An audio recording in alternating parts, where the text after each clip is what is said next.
تشریف لاتے ہیں اسلامی نظریاتی کونسل پاکستان کے رکن جناب علامہ زبیر احمد ظہیر صاحب، ان سے درخواست کرتا ہوں تشریف لائیں، اپنے خیالات سے ہمیں نوازیں۔ الحمدللہ وحدہ والصلاة والسلام علی من لا نبی بعدہ، اما بعد فاعوذ باللہ السمیع العلیم من الشیطان الرجیم، بسم اللہ الرحمن الرحیم،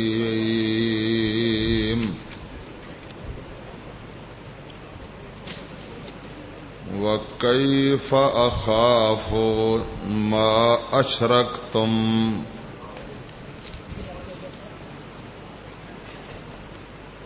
وَكَيْفَ أَخَافُ مَا أَشْرَكْتُمْ۔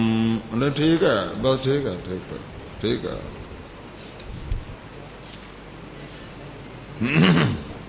وَكَيْفَ أَخَافُ مَا أَشْرَكْتُمْ وَلَا تَخَافُونَ أَنَّكُمْ أَشْرَكْتُمْ بِاللَّهِ مَا لَمْ يُنَزِّلْ بِهِ عَلَيْكُمْ سُلْطَانًا فَأَيُّ الْفَرِيقَيْنِ أَحَقُّ بِالْأَمْنِ إِن كُنتُمْ تَعْلَمُونَ۔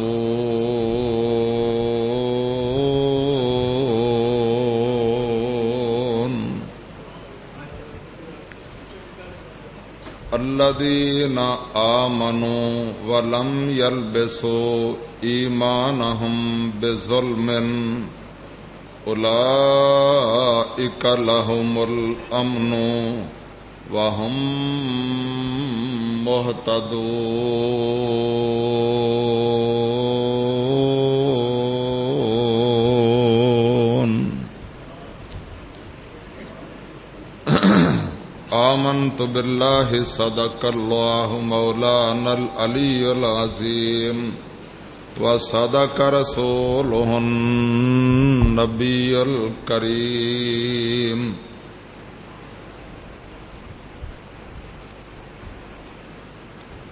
صدر لاہور مرکزی جمعیت اہل حدیث پاکستان رانا محمد نصر اللہ خان صاحب، حضرت مولانا پروفیسر عبد الرحمان لدھیانوی صاحب، حضرت مولانا عبد الرشید حجازی صاحب، دیگر علماء کرام، قرائے اعظام، دوستوں، بزرگوں، بھائیوں، عزیزوں، ماؤں، بہنوں، السلام علیکم ورحمۃ اللہ وبرکاتہ۔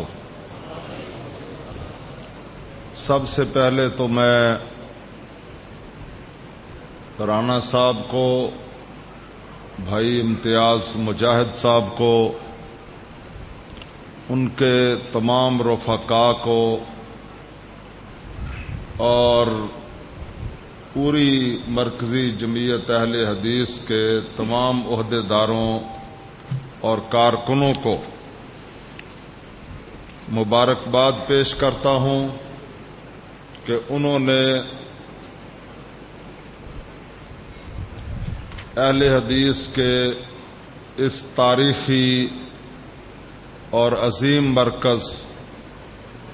مرکزی جامع مسجد مبارک اہل حدیث میں اس عظیم الشان فقید المثال کانفرنس کا اہتمام کیا۔ ایسی کانفرنسیں جماعتوں کی زندگی میں ایک حرارت پیدا کرنے کا سبب بنتی ہیں، ایک ولولہ اور ایک جذبہ اور ایک بیداری کا سبب بنتی ہیں، اور ایسی اچھی کانفرنسوں سے پورے ملک میں بلکہ پوری دنیا میں ایک میسج جاتا ہے، ایک پیغام جاتا ہے کہ اللہ کی رحمت اور اس کے فضل و کرم سے اللہ تعالی کی توحید کے پروانے اور شمع رسالت کے دیوانے اور قرآن و سنت کے شہدائی ابھی زندہ ہیں، اور یہ لوگ ہر طرح کی قربانی دیں گے مگر اللہ کی توحید اور کملی والے کی رسالت پر کوئی آنچ نہیں آنے دیں گے۔ سارے کہہ دو انشاءاللہ۔ مجھے رانا صاحب نے جو مضمون دیا تھا وہ مجھ سے پہلے بھی ہمارے جو یوتھ فورس کے مرکزی سیکرٹری جنرل ہیں انہوں نے بھی اسی موضوع پر بات کی، اور جو ہمارے ماشاءاللہ اسٹیٹ سیکرٹری صاحب ہیں انہوں نے بھی اسی موضوع پر بات کی، اور بات بنتی بھی اسی موضوع پر ہے، کیونکہ آج کل ہمارے ملک عزیز پاکستان میں جو صورت حالات ہے وہ بالکل ایسی ہی ہے کہ دیکھو گے تو ہر موڑ پہ مل جائیں گی لاشیں، دیکھو گے تو ہر موڑ پہ مل جائیں گی لاشیں، ڈھونڈو گے تو پورے ملک میں کوئی قاتل نہ ملے گا۔ اور آج پورا ملک جو ہے وہ بد امنی کا شکار ہے۔ پورا ملک پاکستان اور پاکستان کے 18 کروڑ عوام وہ ہر لحاظ سے غیر محفوظ ہے۔ آپ خود غور فرما لیجئے کہ پاکستان میں نہ سفر محفوظ ہے، نہ حضر محفوظ ہے، نہ دن محفوظ ہے، نہ رات محفوظ ہے، نہ شہر محفوظ ہے، نہ دیہات محفوظ ہے، نہ تجارت محفوظ ہے، نہ بینک محفوظ ہے، نہ ملک اندرونی طور پر محفوظ ہے، نہ بیرونی طور پر محفوظ ہے، نہ غریب محفوظ ہے، نہ امیر محفوظ ہے، نہ فقیر محفوظ ہے، نہ وزیر محفوظ ہے، کوئی شے محفوظ نہیں، کیونکہ پاکستان میں جب تک اللہ کا دین محفوظ نہیں ہوگا، سرکاری سطح پر اللہ کے دین کی حفاظت نہیں کی جائے گی، اور دین اسلام کے اندر جو تجاوزات ہو رہی ہیں، جو انکروچمنٹ ہو رہی ہے، جو اضافے ہو رہے ہیں، جب تک ان کو کنٹرول نہیں کیا جائے گا تب تک پاکستان میں کبھی بھی امن و امان قائم ہو سکتا نہیں ہے۔ آپ دیکھتے ہیں صبح و شام حکومت ایک نقشہ بناتی ہے سڑک کا یا ایک کسی پلازے کا، اس میں ذرہ برابر کوئی تجاوز کر دیتا ہے، نقشے کی خلاف ورزی کرتا ہے تو بلڈوزر لے کر LDA والے اور ٹاؤن پلاننگ والے وہ سارے اس کو گرانے کے لیے آ جاتے ہیں کہ ناجائز تجاوزات برداشت کی جا سکتی نہیں ہے۔ یہ دیکھتے ہیں نا آپ دن رات۔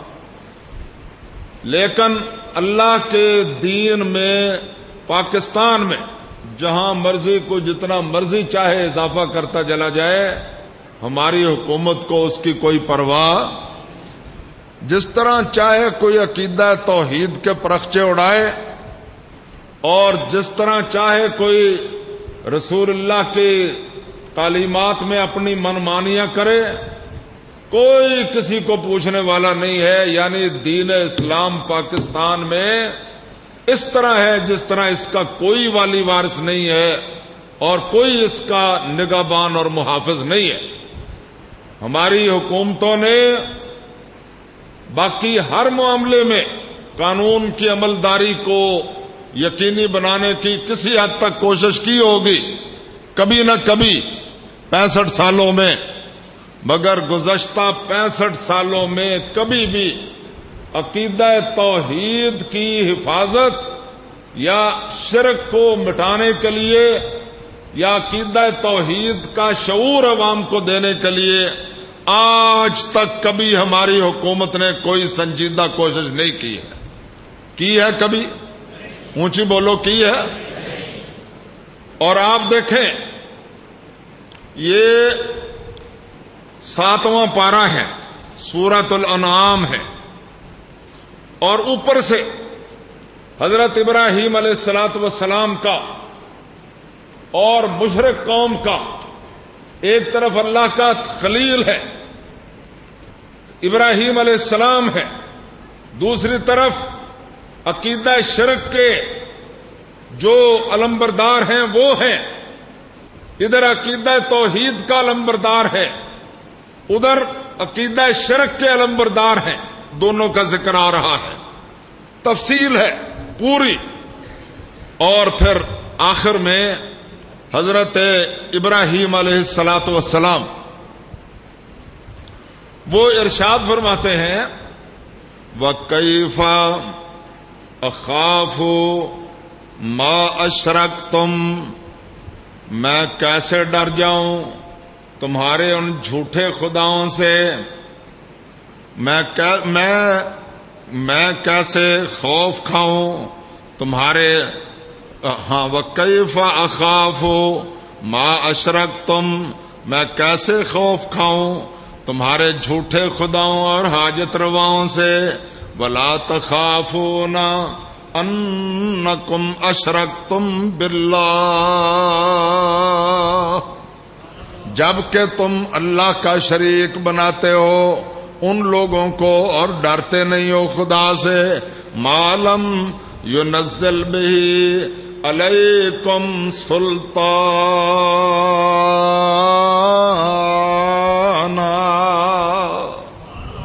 جن کی اللہ نے کوئی دلیل نازل نہیں کی ہے. اب ایک طرف عقیدہ شرک ہے اور ایک طرف عقیدہ توحید ہے. ذرا بات توجہ سے سماعت فرمائیں. اب آگے اللہ تعالیٰ فرماتے ہیں فَأَيُّ الْفَرِيقَيْنِ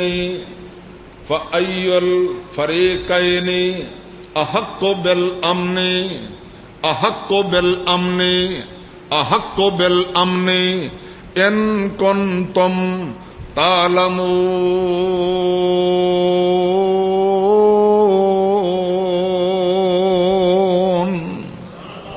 فرمایا اب تم ہی بتاؤ کہ ان دونوں فریقوں میں سے امن اور سلامتی کا حقدار کون ہوگا، مشرک ہوں گے یا موحد ہوں گے؟ اللہ اکبر. مشرک ہوں گے یا موحد ہوں گے؟ اللہ تعالیٰ امن اور سلامتی ابراہیمیوں کو دے گا یا نمرودیوں کو دے گا؟ اگلی آیہ مبارکہ سن لیں. الذین آمنوا، جو لوگ ایمان لائیں، ولم یلبسوا ایمانہم بظلم، اور پھر اپنے ایمان میں ظلم کے ساتھ اپنے ایمان کو گڑبڑ نہ کریں، اپنے ایمان میں ظلم کو شامل نہ ہونے دیں. اور صحابہ کرام نے جب یہ آیت سنی تو وہ تڑپ گئے. انہوں نے کہا یا رسول اللہ، اب ہم ایمان بھی لائے ہیں، اسلام بھی لائے ہیں، تو غلطیاں ہو جاتی ہیں، کوتاہیاں ہو جاتی ہیں، کبھی کوئی سستی ہو جاتی ہے اور کبھی کوئی گناہ ہو جاتا ہے. یہ آیت تو بڑی سخت ہے. آپ نے فرمایا اس سے مراد عام غلطیاں نہیں ہیں، بلکہ اس ظلم سے مراد وہ ظلم ہے جو اللہ تعالیٰ نے سورہ لقمان میں ارشاد فرمایا ان الشرک لظلم عظیم.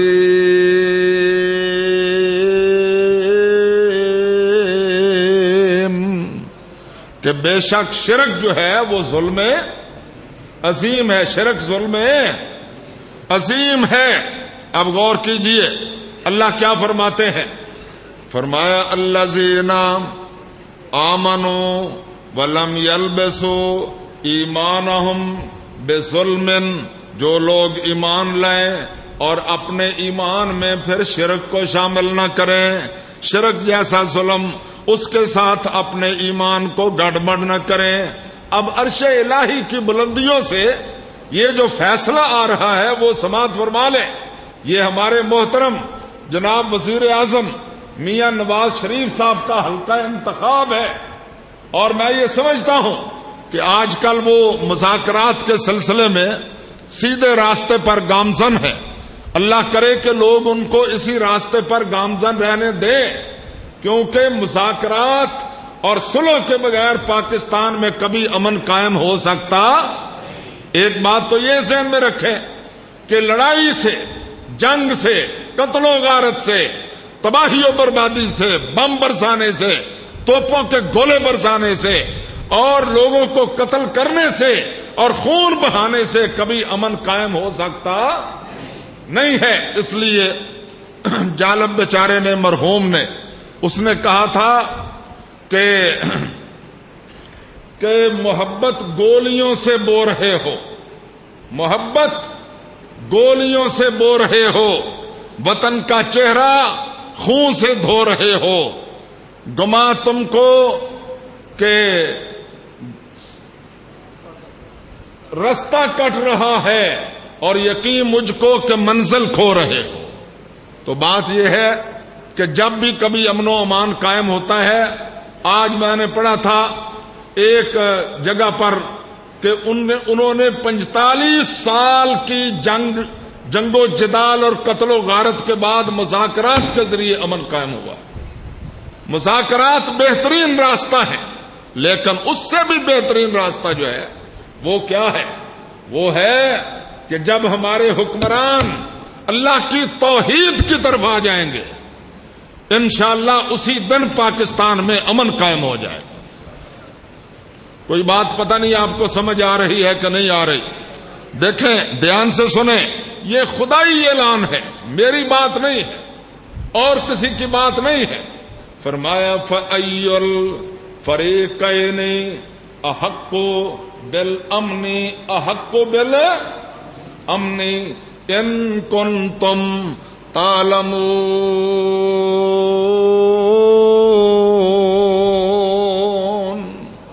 اب تم ہی بتاؤ کہ دونوں فریقوں میں سے ہم امن کس کو دیں گے اور سلامتی کس کو دیں گے؟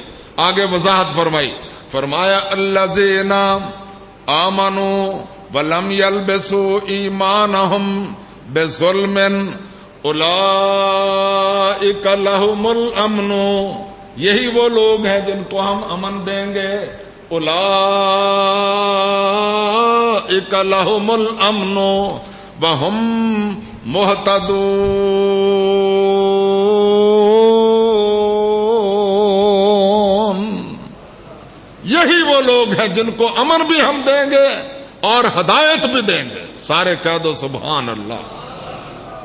اب قرآن پاک کا ایک اور مقام، اسٹیج سیکرٹری صاحب نے مجھے یہ حکم فرمایا ہے کہ 10-15 منٹ آپ نے خطاب کرنا ہے، تو میرے خیال میں 10-15 منٹ میں تو ہمارا آغاز بھی نہیں ہوتا، تو وہ کہتے ہیں 10-15 منٹ۔ اب ایک آیت میں آپ کو سناتا ہوں، یہ سورہ نحل ہے۔ سورہ پاک کون سی ہے؟ اونچی بولیں، ذرا اونچی بولیں، آپ گھبرائیں نہ، کوئی خطرے کی بات نہیں ہے۔ میں آپ سے ہی مخاطب ہوں، در و دیوار سے مخاطب نہیں ہوں۔ یہ میں آپ سے پوچھ رہا ہوں سورہ پاک کون سی ہے؟ ماشاءاللہ، سیدھے ہو کر بیٹھ جائیں، ذرا سیدھے ہو کر بیٹھ جائیں، ٹیڑھے ہو کر نہ بیٹھیں۔ یہ بھی میں آپ کو ایمانداری کی بات بتلاتا ہوں کہ جس دن اہل حدیث سیدھے ہو گئے، باقی سارا ملک انشاءاللہ سیدھا ہو جائے گا۔ سارے کہہ دو سبحان اللہ۔ ہاں، دوسروں کی آنکھ کا تنکا بھی نظر آتا ہے، اپنا شتیر بھی نہیں نہ نظر آتا۔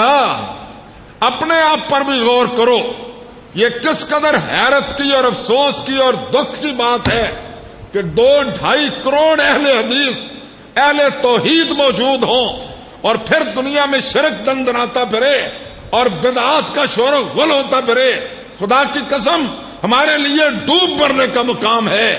وہ 313 تھے، انہوں نے پوری دنیا کے شرک کو تیس نیس کر کے رکھ دیا۔ ہم 2.5-3 کروڑ ہیں مگر منظم نہیں ہے، منظم نہیں ہے۔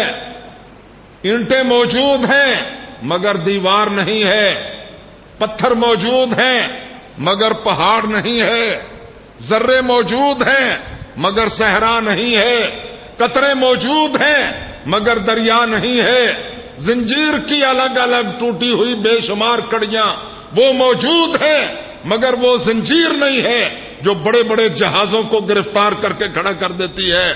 آج میں اہل حدیثوں آپ کو یہی پیغام دینا چاہتا ہوں، ذرے ہو تو جم جاؤ کہ صحرا نظر آئے، اور قطرے ہو تو مل جاؤ کہ دریا نظر آئے، اور جو بول تمہارا ہو وہ بالا نظر آئے، اور جو نقش تمہارا ہو وہ جمتا نظر آئے۔ تنظیم میں آؤ، جماعت میں آؤ، تم کلو ہو، تم من ہو، تم آدھا کلو ہو، پاؤ ہو، چھٹانک ہو، جو تمہارا وزن ہے جماعت میں ڈالو۔ ید اللہ علی الجماع، اللہ کا ہاتھ جو ہے وہ ایک اکیلے فرد پر نہیں جماعت پر ہوتا ہے۔ اللہ ہمیں جماعت بننے کی توفیق عطا فرمائے۔ اور چاہے میرے پیغمبر علیہ الصلوۃ والسلام نے ارشاد فرمایا کہ اگر کوئی حبشی بھی تمہارا کالا حبشی امیر بنایا جائے اس کی بھی اطاعت کرو، اور یہ بھی ارشاد فرمایا اگر کوئی منقع کے سر والا تمہارا امیر بنا دیا جائے تب بھی اس کی اطاعت کرنا۔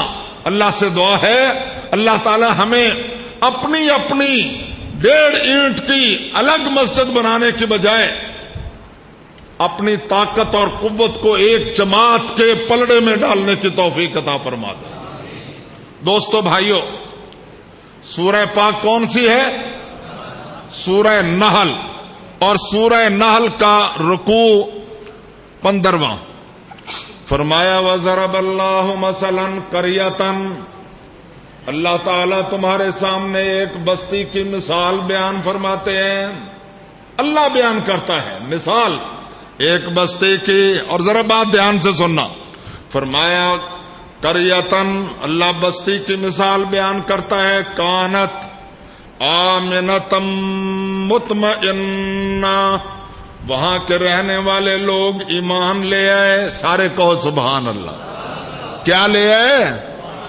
ڈالر نہیں، پاؤنڈ نہیں، یورو نہیں، ادھر ادھر کی باتیں نہیں، اور کچھ نہیں، اسلحہ نہیں، ایٹم بم نہیں، کیا لے آئے؟ ایمان لے آئے۔ معلوم ہوتا ہے اللہ کے قرآن سے کہ ایمان ان کا شرک کے ساتھ گڈمڈ نہیں تھا، خالص ایمان تھا، توحید والا۔ فرمایا آمنتن، وہ ایمان لے آئے، جب ایمان لے آئے مطمئنہ پڑھ لیں سارے قرآن، کیا فرمایا؟ آمنتم مطمئنہ، جہاں ایمان آ گیا وہاں اطمینان آ گیا، امن و امان آ گیا، ہر طرف سلامتی ہی سلامتی آ گئی۔ اللہ فرما رہے ہیں، میں نہیں کہتا۔ فرمایا آمنتم مطمئنہ۔ اب سب سے زیادہ ہمیں ضرورت کس بات کی ہے؟ امن و امان کی ہے، امن و امان کی ہے، اور سب سے زیادہ اس کے بعد نمبر 2 رزق کی ہے، معاش کی ہے، اقتصاد کی ہے۔ یہی ضرورتیں ہیں نا سب سے اہم ترین، جس کے لیے ہم مارے پھرتے ہیں۔ فرمایا آمنتم مطمئنہ، جہاں ایمان آ گیا وہاں اطمینان آ گیا، امن و امان آ گیا۔ اور دوسری بات کیا ہوئی؟ فرمایا یاتیہا رزقہا، یاتیہا رزقہا، سارے پڑھ لو، یاتیہا رزقہا رغدم من کل مکان، رغدم من کل مکان، ساری دنیا کا سمٹ رزق سمٹا کر اسی بستی میں آ گیا جس بستی میں ایمان آ چکا تھا۔ اللہ اکبر اللہ اکبر. اب یہ تو باتیں ہوگی دو، یعنی امن و امان بھی آ گیا اور رزق بھی آ گیا کہ بھئی سنبھالا نہیں جاتا تھا کسی سے. اب کئی صدیاں گزر گئی، بڑا وقت گزر گیا اور کچھ لوگ آ گئے بغاوت کرنے والے. انہوں نے کہا یہ ایسے مولانا صاحبان علماء لگے رہتے ہیں ایمان کی وجہ سے، ایمان کی وجہ سے، ہم تو دادے پردادے لکڑ دادے سے اسی طرح آ رہے ہیں اور امن و امان بھی ہے، دولت بھی ہے، کوئی کمی نہیں. فَكَفَرَتْ بِأَنْعُمِ اللَّهِ، انہوں نے اللہ سے بغاوت کا راستہ اختیار کیا، اللہ سے کفر کا راستہ اختیار کیا. اس آیہ کریمہ میں اے اہل اسلام اللہ تعالیٰ نے بتایا ہے کہ ایمان کے بھی دو لازمی نتیجے ہیں. شرط یہ ہے کہ ایمان شرک سے خالی ہو، خالص توحید والا ایمان ہو. ایمان کے دو لازمی نتیجے ہیں کہ جہاں ایسا ایمان ہوگا وہاں بد امنی نہیں رہ سکتی، بھوک نہیں رہ سکتی، افلاس نہیں رہ سکتا. اور فَكَفَرَتْ بِأَنْعُمِ اللَّهِ، اور جہاں کفر آ جائے گا پھر اس کے بھی دو لازمی نتیجے ہیں. فرمایا جب انہوں نے کفر کا راستہ اختیار کیا ہم نے پھر کیا کیا؟ فَأَذَاقَهَا اللَّهُ لِبَاسَ الْجُوعِ وَالْخَوْفِ بِمَا كَانُوا يَصْنَعُونَ.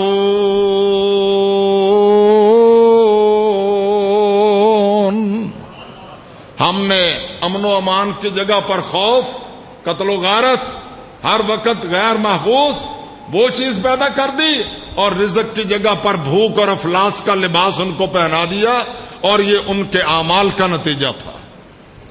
اللہ سے دعا ہے اللہ ہمارے حکمرانوں کو قرآن سے رہنمائی لینے کی توفیق عطا فرمائے، اللہ کی توحید کی طرف آنے کی توفیق عطا فرمائے.